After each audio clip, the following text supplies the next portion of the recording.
বিসমিল্লাহির রহমানির রহিম। ফেলে দেওয়া মাছ দিয়ে খুব মজার একটি ভর্তার রেসিপি তৈরি করে দেখাবো। কালকে আমি মাছ রান্না করেছিলাম, তো ওখান থেকে 2 পিস রুই মাছ রয়ে গিয়েছিল, তো ফেলে না দিয়ে চিন্তা করলাম একটা ভর্তার রেসিপি করে নেই। তো আমি একটি প্যানের মধ্যে সামান্য একটু তেল গরম করে দিয়ে দিলাম পেঁয়াজ, রসুন ও কয়টা শুকনো মরিচ। এখন এগুলোকে ভালোভাবে একটু নেড়েচেড়ে আমি ভেজে নিব। বেশিক্ষণ ভাজবো না, শুধু হালকা লালচে বরণ করে ভেজে নেব।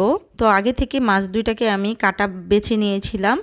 এখন সব কিছু বাটির মধ্যে নিয়ে নিয়েছি। আমি পরিমাণ মতো লবণ দিয়ে মরিচ, পেঁয়াজ, ধনিয়া পাতা সব কিছু একসাথে মেখে নিচ্ছি। যেভাবে ভর্তা বানাই ঠিক সেভাবেই। এই রেসিপিটা একদম নরমাল এবং ইজি হলেও খেতে কিন্তু অসাধারণ। এই ভর্তার রেসিপিটা দিয়ে পেট ভরে ভাত খাওয়া যাবে। আপনারা অবশ্যই বাসায় ট্রাই করবেন। অনেক সময় আমরা যখন মাছ রান্না করি, মাছ থেকে যায়, তো সেই মাছ পরের দিন আর খাওয়া হয় না। তো সেই মাছটা দিয়ে আপনারা এভাবে করে ভর্তা বানিয়ে নিতে পারবেন। তো আমি কিন্তু একটু সরিষার তেল অ্যাড করে দিয়েছিলাম, দেখতেই পেরেছেন।